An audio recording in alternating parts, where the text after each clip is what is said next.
scared of in the next 30 years? Yeah, we people are very lucky because we are in the area that the world is in a very big transformation because of the technology.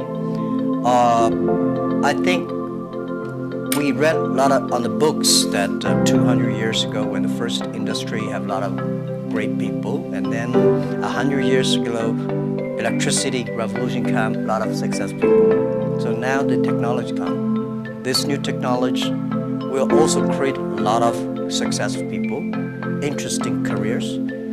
But honestly, every technological revolution comes is going to create a lot of social problems. And my view is the first technology revolution caused the First World War.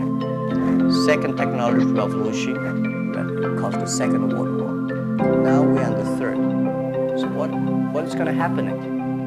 People worry about artificial intelligence. People worry about robots. People worry about a computer and data and privacy and securities. People start to worry. But whether you worry, it will come. You don't worry, it comes. So the thing is how you change yourself. So I think next 30 years, the world is going to be huge change.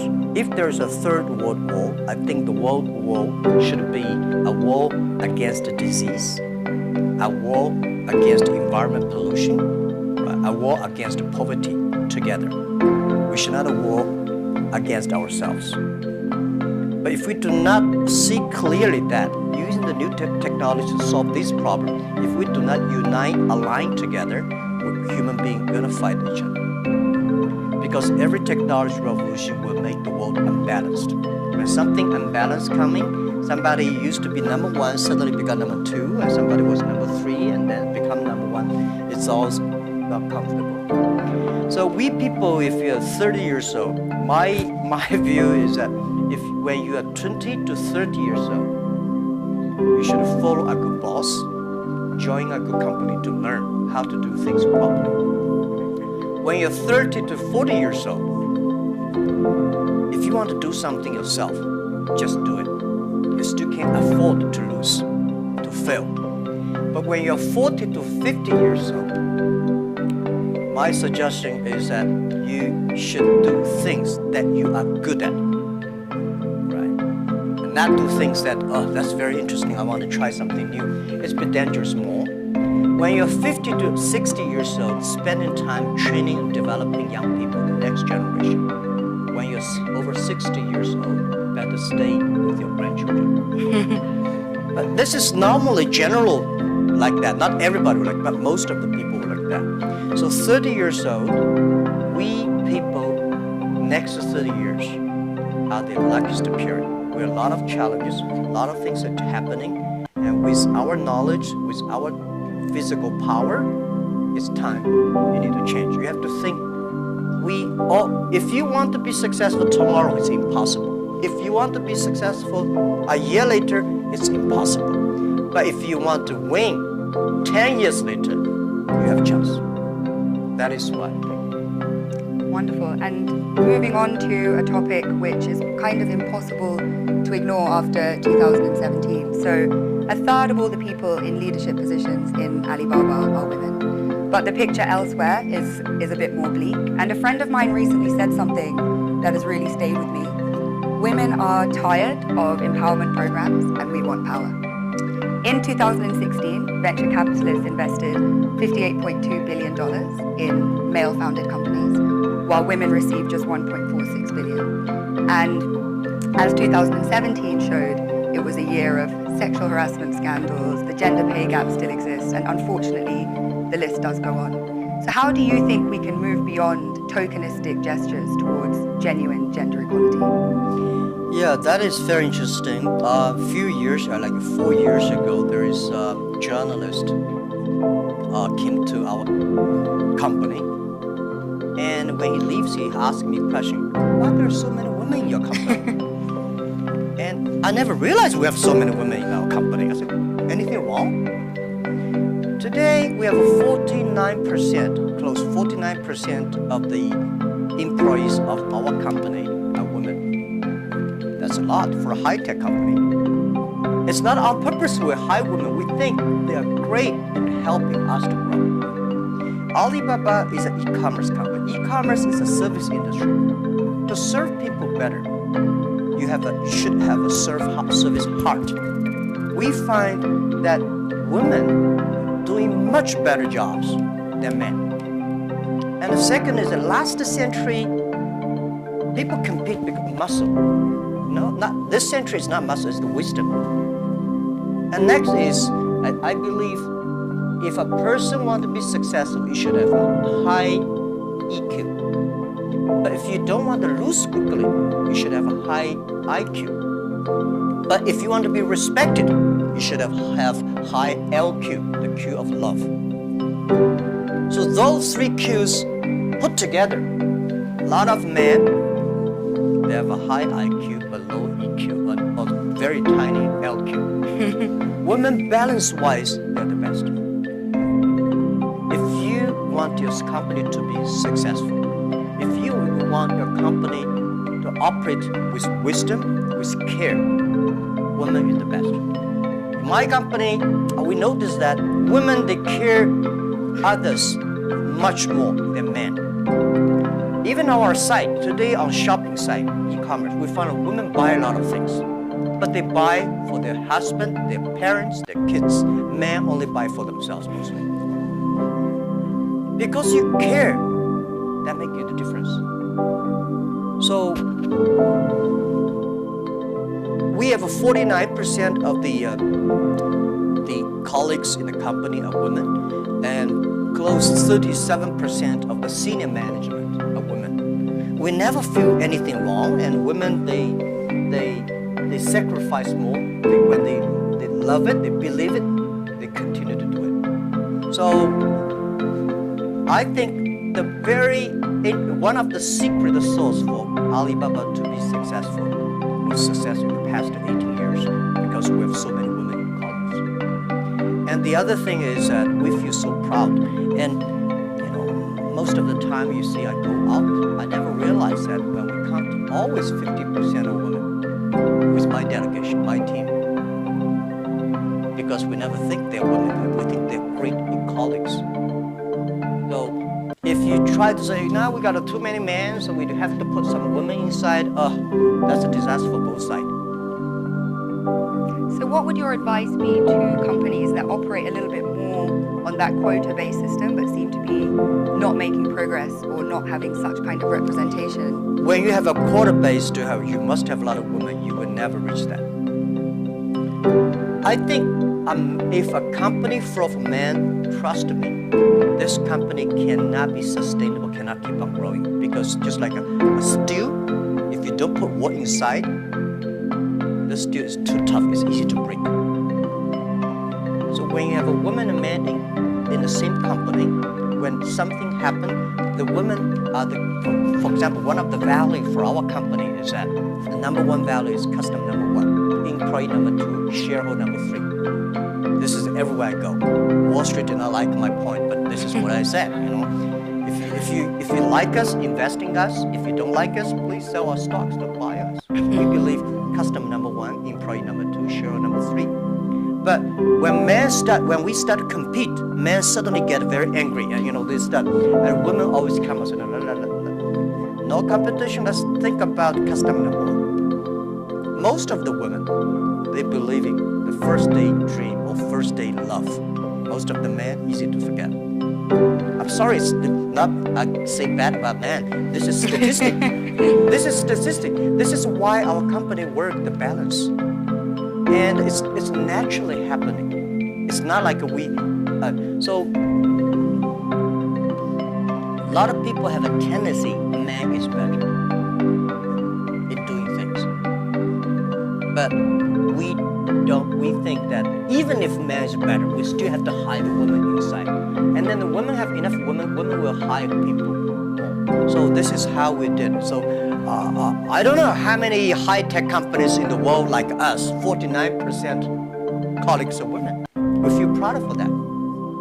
As you should be, and I think it's a very strong message to send out to, like I say, other companies that have a range of reasons for why that's not the case. But clearly you've been able to build the most successful one with that being so. So you just came off stage after giving a talk about digital e-commerce and what needs to happen for small businesses and entrepreneurs to benefit from globalization. At a time when globalization once again is being questioned, is it really delivering for the most vulnerable? Is it delivering for people in the global south, etc.?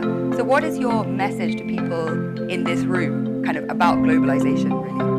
I think globalization cannot be stopped. Nobody can stop globalization. Nobody can stop trade. And I believe if trade stops, war starts. Trade is the way to solve to dissolve the war, not to cause the wars. I think globalization did a fantastic job in the past 30 years. Enriched a lot of countries, but of course caused a lot of problems, right? Young people did not have opportunities. Small business have not opportunities. Developing countries were neglected. But it's only 30 years. It's a baby. It's a growth. You have to improve it. If you do not improve it, then you kill it. It's easy. Most of the time, to kill something is much easier.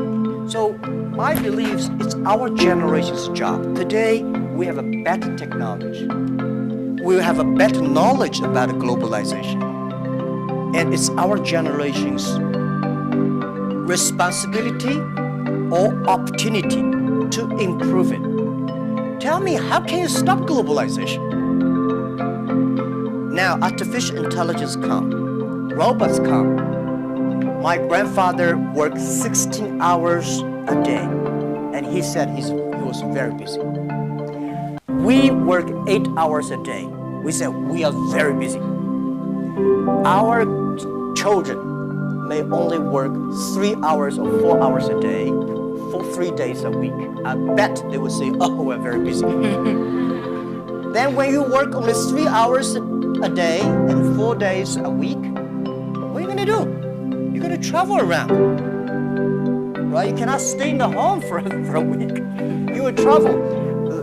30 years ago, normal life, you visit 20 to 30 cities whole your life. 30 years later, in your life, you will visit 300 cities in your life. Because of mobile. How can you stop it?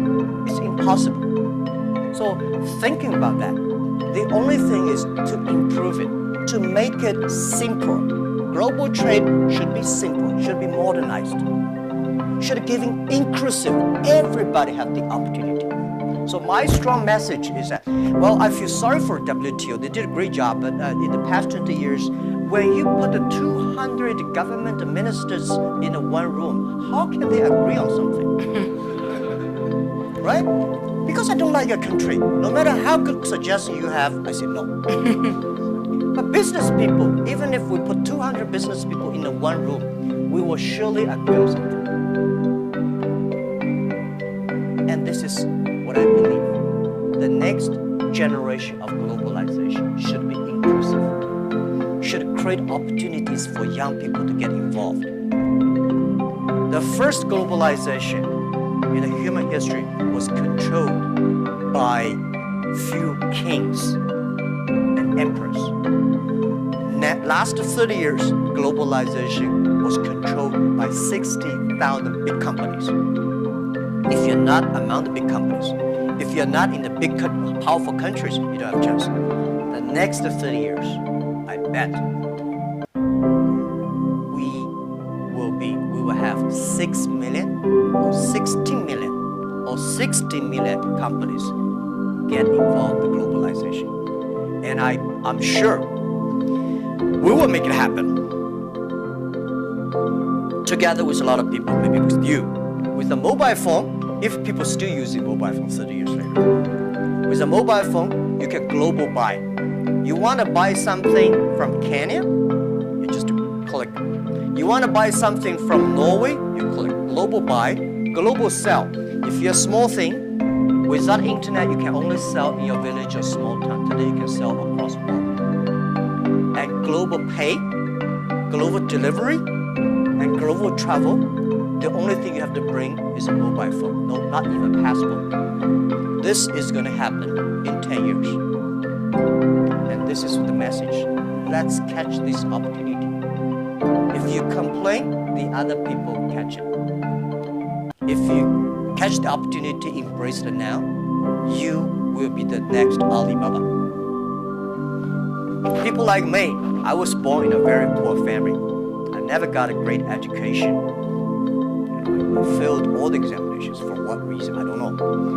But later, I realized I don't have money. I don't have technology. I don't have a lot of good backgrounds. Well, a rich uncle or something. No. The only thing I competed with my people, the young people, is let's compete for 10 years later. This is what I believe 10 years later will be happening. So everything I do for that goal, I know 10 years later, this thing is going to happen. So prepare for that. Because I know if I compete with him for next month, no chance. So this is how my message, it's a challenge, but it's an opportunity. And it's the opportunity for people like us. This world, the most difficult thing is to convincing a successful people. When you tell him this is a great opportunity, he said, no, forget it, right? I've been doing this for 30 years. But for people like us, we're looking for opportunities in order to survive. So we will do anything to be creative. So this is the message. 30 years, it's an opportunity for us. It's a challenge for those people who are 60 years old. If they're 60 years old, not discrimination, but it is tough for them. And maybe says something about how we need to look at government as well in terms of young people entering and doing things. So if there are these 6 or 16 or 60 million businesses and we're all kind of hyper-connected, on a more fundamental level, do you think consumption is making us happy? Consumption? What do you mean consumption by making us happy? But through consuming, are we becoming happier? Through being more connected, is that genuinely? Yeah, of course, consumption will make without consumption, definitely we're not happy, right? But if their consumption may not be, the thing is that for me, people like me, people say, Jack, you are very rich, but I don't have time to spend money. And I know this money does not belong to me. When I have 1 million, 2 million, it's my money. But when you have 20 million, problem comes, you think the US dollar is going to devalue or English pound and the stock market is going to problem. When you're over $1 billion, that is the responsibility because the society trusts you can manage the money better. If you think that is your money, you'll get into trouble. This is what I always believe. That's how can a person have $20 or $2 billion? No matter how hard you work, you should not get $2 billion, $20 billion. The money people put on you is the trust and credit you have. So you should spend money better than government. You should spend money better than the other people. Spend money on the right places. So consumptions, yes. And like a service industry, let me tell you one thing. The AI robots is going to kill a lot of jobs. Because in the future, machine. But we have to create modern service industry. Service industry is going to happen. Service is got a lot about consumption. So doing the consumptions, service industry has huge hope. But you have to do it uniquely. I think from that slightly philosophical point, we can turn to the floor for questions. So if you if you could please introduce yourself, say where you're from, please keep your questions succinct so we can take as many as possible and relevant for the whole group. Great, so would you like to go first? Hi, my name is Parv. I'm a global shaper from Chicago, and you just talked about philanthropy, and I'm curious if you could talk about how you see your role as changing in the giving space, particularly given the fractured world we live in. Yeah, I think philanthropy is not about helping others. It's about helping yourself. I had a huge debate with my colleagues. several years ago, there's a big earthquake in China. And there was a big earthquake in Japan. So we donated I forgot the exact, like $20,000 to Japan, $10, $15 to China. And people say, why we donate that little? Because we have a lot of money. And my point is, no matter how much money you donate, 2 million, 20 million, that money compared to that is tiny. You cannot change a lot of things there. The thing you donate because you change yourself. When you change, the world is changing. You have to change yourself, right? And the next thing is that philanthropy is about action. It's about involvement. It's not about giving money. It's about to wake up people's consciousness. So I think, to me, I grow up, and my globalization is grew up in this place. Year 2001, when I was nominated as a young global leader, I had no idea what is Davos, where is it, and what is about a young global leader. But I came here, I learned, I listened about these corporate global citizenship and globalization, all that. I grew up. I understand this is, to me, it's like a philanthropy. This has changed to me. As I told Schwab, that every time I come to Davos, I want to spend time with young people. Because I benefit from young global leader early days. When I listen to Bill Gates, Bill Clinton, and George Soros, these guys, at that time we don't have that many people. Very poor facilities. Well, very cold. I work like 30 minutes driving in a bus coming here and watching. But now I think still have. But this is good. This is the tuition we pay for a grown up. And now, to me, I think spending time with you benefit me, and also I want to tell you my true experience of philanthropy does not necessarily mean money. So, by charity, you cannot change the world. But if you have a philanthropy heart, you can do a lot of things. So I find this one, unfortunately, a lot of people have a business heart here, making money, but do things like a philanthropy. What we should do is should be a philanthropy heart, but have a business skill. I hate a lot of people do the opposite. They want to make money, but they talk like a philanthropy. And they do like a philanthropy, waste a lot of money. So this is what I mean. And it's, if you want your team to continue to work with you all your life, you have to plant the seed of care the world, care others. First day they join. I don't like a lot of companies who make a lot of money because they make pollutions, counterfeit products. By end of the year, donate some money. This is no good. Business, the philanthropy idea should be buried into the business model. That's Philanthropy of heart, I think, a message that young people can take forward. Please. Hi, my name is Iman. I'm a global shaper from the Jeddah Hub in Saudi Arabia. My question is, as a young boy, did you envision that your life would be like this? Did you have intuition about this? And if so, do you think the belief helped in achieving such great success? As a young boy, I never thought, as a young boy, even today, I never thought I would be here. Honestly, I never thought. But as a young boy, when I look back, every problems I met when I was a kid benefited me. I failed so many times.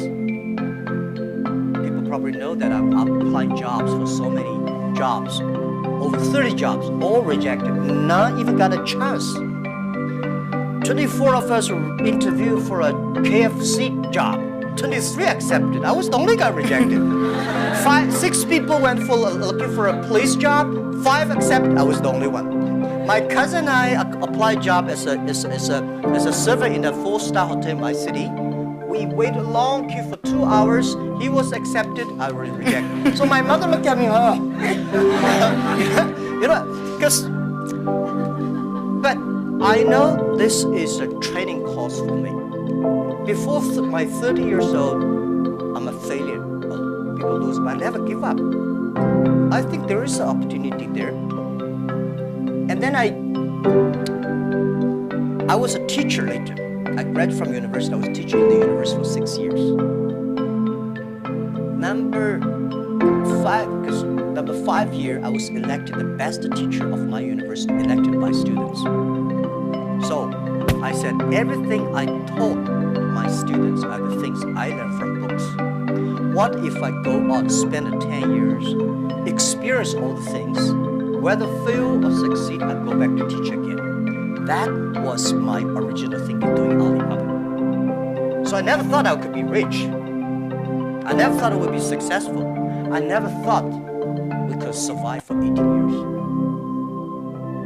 And then we made it. The only thing that today we should do is share the experience and know-how, especially share the mistakes, suffers with others. My thinking is that you guys remember, if you want to be successful, learn from the other people's mistakes. Don't learn from the successful stories. Successful stories they make, don't listen to that. There are a lot of reasons behind it. Just like I remember the first time Harvard Business School came to us, say, Jack, we want to write a case study for you. That's years 2001 or 2000. They came, they spent 1 week and they write a report and I read, no, I said, this is not me. And this is you. I said, no, this is not us. He said, this is you. So they make up his sign and the case study go up and they started teaching a lot of universities. The next 5 years, they invited me to go to the case study, and they always find a competitor of my company. And after every case study, Alibaba will die, that company will succeed. All the students agree. And actually, every 5 years, all the competitors die, we still survive. So how can you study this kind of a successful story? Learn from the mistakes, the other people. No matter how smart you are, you will encounter these mistakes. You learn from mistakes not because you will be able to avoid mistakes. You will be able to, when these mistakes come, this suffer comes, you know how to deal with it, how to face it. The book I want to write, if I want, if I can, is Alibaba 1001 Mistakes. This is the most treasurable things that in my life. In my life, it's not how much we achieved, it's how much we go through the tough days, the mistakes. And this is what, if you start to think now, it'll be good. So if you ask me when I was born, I never thought about that. Never. Let's go to the back of the room.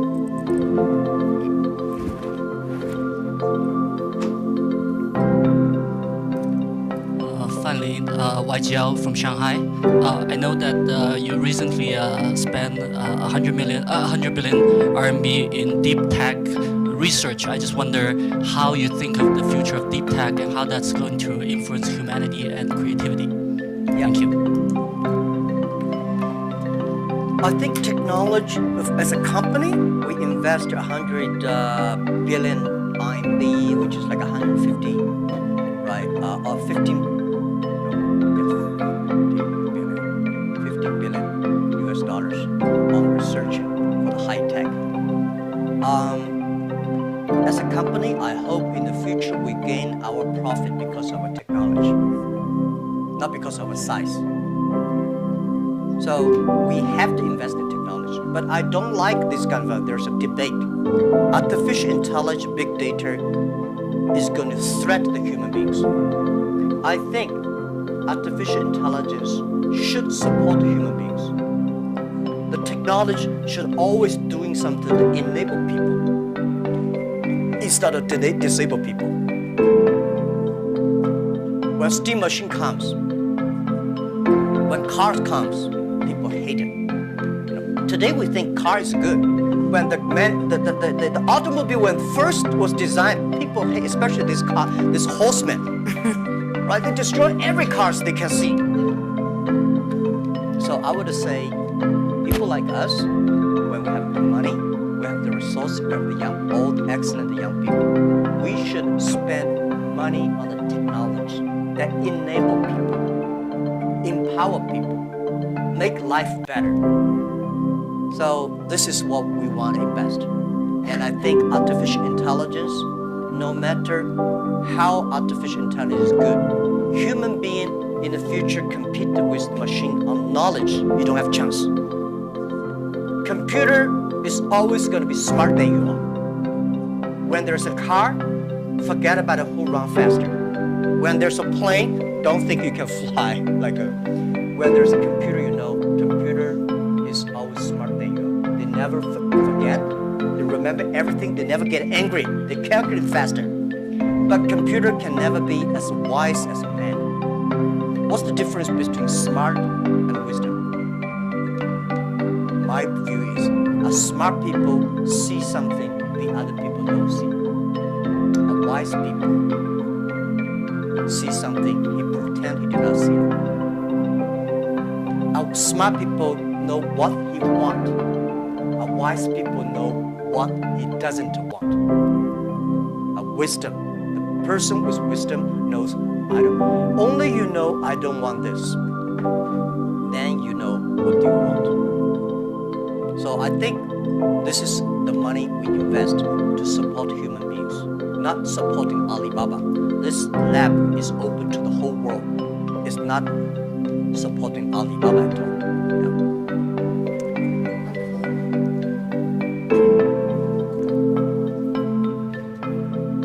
Hi, I'm Saad, Global Shaper from the Islamabad Hub. I really want to know what you think about leadership. Is it something that comes from the heart when it comes to decision making as a leader, or is it something that that you have to take, you have to think through your mind as well, or is it a bit of both? Like as a leader, when you make decisions, would you go with something that you really feel about from your heart, or would you try to have a mix of your mind and your heart when you make decisions? Yeah, I think it's a good question. I've been thinking about that. First, it's your nature instinct. There must have something that you different. Second is you need a training. You should be trained through all the tough experience, but still positive. I found out some great leaders in the world. They are always positive. They never complain others. They never complain. And they look at the things in a different view, like normal people. So I think people in my company, they at the beginning they don't like me because I'll always think about 10 years, 5 years. And then after we're working together for 3 or 5 years, they find out, you're right. Then we got the credit rating. And as a CEO, one of the jobs where everybody's happy, you have to see the unhappy things. When everybody's unhappy, you have to see the happy things. So leadership is nature, but you have to have train and learn. And I got my leadership upgraded in Davos. I see so many. Ali Enter Financing. How many people here know about Alipay? Thank you. Alipay's decision was made here. I was thinking about Alipay, but I was not there to launch Alipay because in China, if you do financing without license, you will be in jail at that time. So I went to the banks. Can you help us do the e-commerce or transaction? No. No banks would accept it. So if there will be no Alipay, no financing, the e-commerce will go nowhere. So I was, year 2004, I was here. Listen to a speech by 2 state leaders about leadership. And this guy's leadership is about responsibility. You believe it, but the people don't believe it. But if you think it's so critical, You should pay any price to do it. So that day changed my mind, and I called back to my team saying, let's launch it within 1 month. If somebody has to go to the jail, I go to the jail. Who will be the second one follow me? If I go, you continue, and you go to the jail, you go continue. That was the called leadership determination. And year 2004, I made the decision here, and I called back. And now today, the Alipay launched, and it's so big, over 800 million people today use Alipay. This is good. Wonderful. Shall we take one from YGL to be fair? Any questions? Yeah, please. Hello, my name is Pablo from Costa Rica, YGL. And given your perspective of caring and being a trustee of all this, what do you do for self-care and also maybe within your company?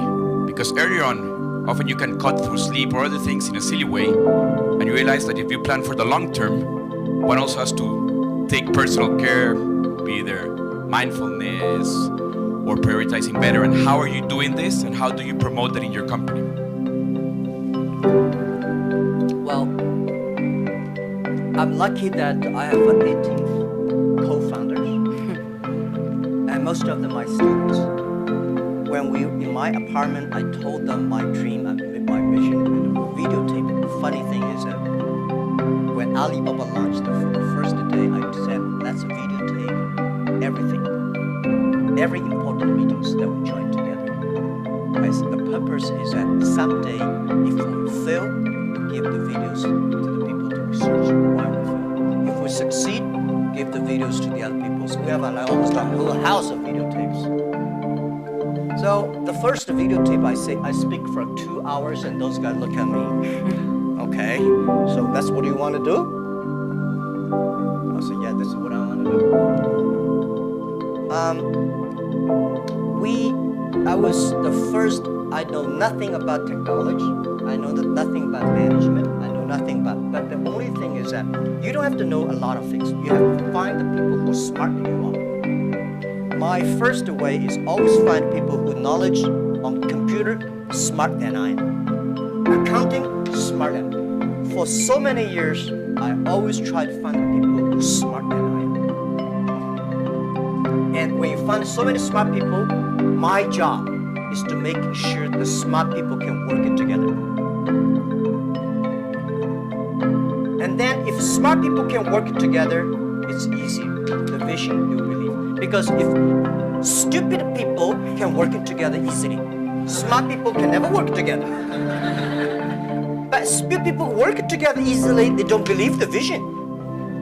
The people who believe the vision, but they don't work together. So very important is finding smart people, and my job is 2 things. Making sure they work together, so the culture is important. Long-term, you should be ideal with great, strong vision leader, but you should also have to survive today. If you don't survive today, you're gone. So,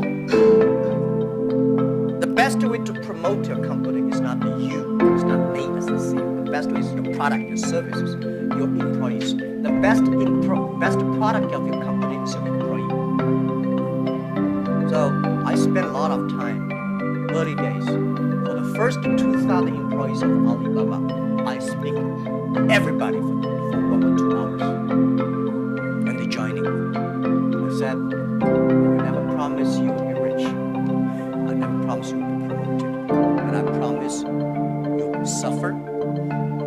I promise you will have a terrible life, right? And all the terrible things I promise when join this company, right? But good things, if you promise good things, you are misleading them, because I cannot promise myself. We know this is the future, but we are not sure that we will be there. But if we don't work together, we all will lose our job. That's the thing. And they do always say, and I think I've experienced this myself, if you knew how hard it would be, would you do it? And it seems for you, a key part of leadership is leaving the ego at the door and being willing to hire people better than you, who you can then kind of empower to carry out your vision. Yeah. Hi, I'm Iman from Global Shaper Jakarta Hub. How does your experience of being a teacher influence how you run the business today? And do you have any message for those who are working in education space? Thank you. How How does your experience of being a teacher in early days Oh. influence how you run the business today? Oh, yeah. Let me tell you one thing. I never thought I could be a CEO. I never thought later I'd become a good CEO. One of the things I learned is from teachers. As a teacher, very important the character of a teacher is the teacher always expects his students better. I want this student to become a banker, that student to become a mayor, they're going to be a scientist. This is all teachers want. If you don't have this kind of thinking, it's a lousy, it's a terrible teacher. A good teacher always wants the other people better. You don't want this teacher in jail, that teacher is bankrupt, that teacher is, you know. So as a CEO, I trained myself is I always want those people who join the company do better than we thought. And everything the company should do is making sure the good environment to training him to be more positive. And everything we do, this is a teacher. And teacher does not mean I know better than you are. Everything I know better than you are because I learn from others. So a teacher should learn all the time. A teacher should share all the time. A teacher should always expect the other people better than you are. And by the way, education, it's a big challenge now. If we do not change the way we teach, 30 years later we'll be in trouble. Because the way we teach, the thing we teach our kids are the things in the past 200 years is knowledge-based. And we cannot teach our kids to compete with machine who is smarter. We have to teach something unique. That is machine cannot catch up with us. In this way, 30 years later, our kids have the chance. I hope I answered your question. It's a very difficult one to answer, but what are those skills that you think we need to teach? If we're moving away from knowledge, what are the key things? Value, believing, independent thinking, teamwork, care for others. These are the soft parts. The knowledge may not teach you that. That's why I think we should teach our kids on sports, entertainment, the music, painting, art. So making sure humans should be different from everything we teach should be different from machine. If the machine can do better, you have to think about it.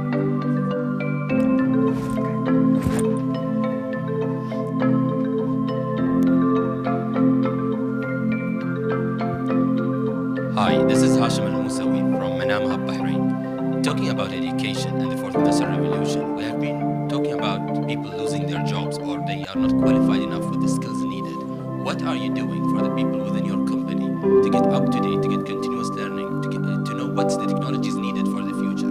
Thank you. Okay, luckily I don't have to do a lot of these kind of things in my company because we are fighting every day for the future. We know if we do not work hard, Facebook, Google, Amazon, all these are going to do better, right? So this is why we are globalized. It's a competition globalized, but we know that it's not about technology competition. All the people today, not like 18 founders, we only have 2.5 people are engineers. Today we have more than 25,000 engineers. They are all smart people. They do much better job than the 18 years ago. But the only thing I want to making sure that these people have a philanthropy heart. Because the data we have, the technology we have, if they do not have a great heart inside, we are going to make disaster for the world. Google, Facebook, Amazon, Alibaba, these companies, we are the luckiest company of this century. And we have the if we're lucky, we have the responsibility that we should have a good heart to do something good. But on the other thing I want to say is about making sure that everything you do is for the future. For example, you know about Singles Day? Singles Day, shopping day. November 11th is the day we created. Last year, that day, we sold 25 billion US dollars for one day. And for the first minute, over 70 to 80 million people rush inside to shop on the mobile phone. So you have to making sure the system is good enough. We have to finish 270,000 transactions per second. Can you imagine that? 270,000 transactions per second. If we do not have that kind of computing capability, the whole system will crash because we have several hundred million people waiting to pay the money. So this technology, we know why we do this for one day, because we want to test the technology. This technology should be inclusive, because we know today in China we create probably like 100 million package delivery. We believe a day. 5 years later, the whole world would deliver 1 billion packages per day. Think about it. What's the technology? Are we ready for that? So the Singles Day is to test this technology and to be inclusive. So making sure the market drives them, not the boss drive them.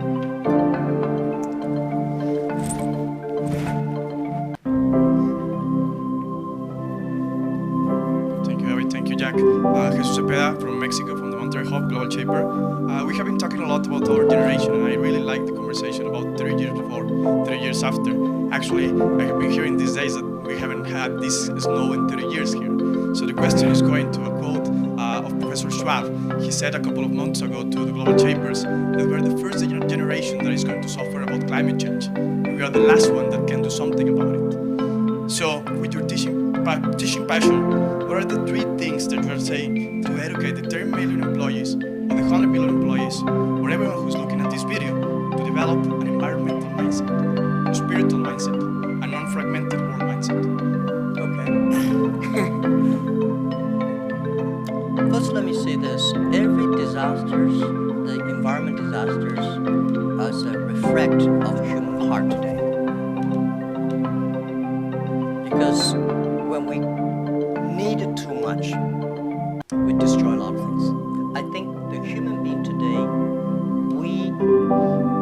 in the past 200 years, because of knowledge-based technology or knowledge-based training system, all we want to do is get more.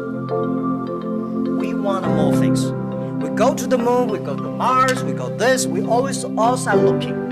We human beings never inside looking. If you don't have the inside looking, you will never be wise. If you're not wise, you never know what you don't want. Today, human beings get much more than they expect they should have. So the environmental pollutions, the whole thing happening is because human beings become greedy, become arrogant. So this is why the big data, the data technology is trying to understand the inside of human. What is the data? Is the human behavior. A lot of people, trust me, the machine will know you better than you know yourself. Have you seen some movies? Some gamblers, they're great. They look at the eyes. If he got a good card, this eyeball will shake. But normal people don't see it. The machine see all the details. Machine know you better. So what I would say is that in the data period, human being next to 100 years, human will not try to understand inward looking. We will see a lot of ugly things of ourselves. When knowledge-based outward looking, you see the ugly things of the others and good things. When you look inside looking, this is Chinese philosophy. Chinese people, our believing is always inside looking. We're supposed to have inside checking every three times a day, but not really. If you can really do that, you can do that.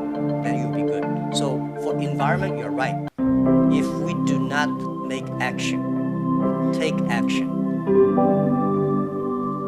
All the money you make will spend in the hospital, medicine.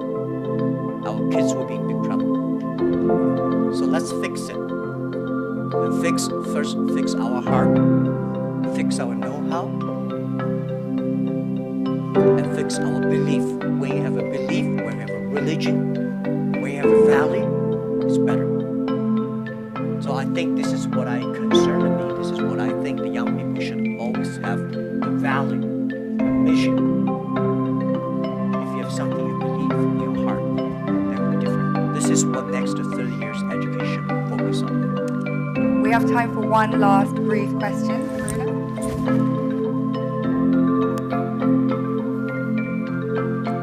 Thank you. This is Karuna from the Poltwist Hub, Mauritius. And my question is, you talked about your workplace culture. I'd like to have one or two examples, if possible, of how do you motivate your employees. And I'd like to throw in a last question is, how much do you sleep? Because this is such a controversial topic and I keep hearing different versions. Thank you. What about keeping the different versions? Sorry, I've heard CEOs sleep only 3 to 4 hours, and whereas I've heard you need at least 8 hours. So yeah, I'm a bit divided, and I'd love to know your secret. Thank you. Yeah. How do I motivate, incentive or motivate my colleagues? You have to find the people that can mobilize themselves. It's impossible to encourage a negative person. So the people you hire, the people work together, they have to be, or you cannot, we have 65,000 employees now. You cannot hire all of them that positive. But at least the people work with me. My management, leadership, several areas, they have to be positive.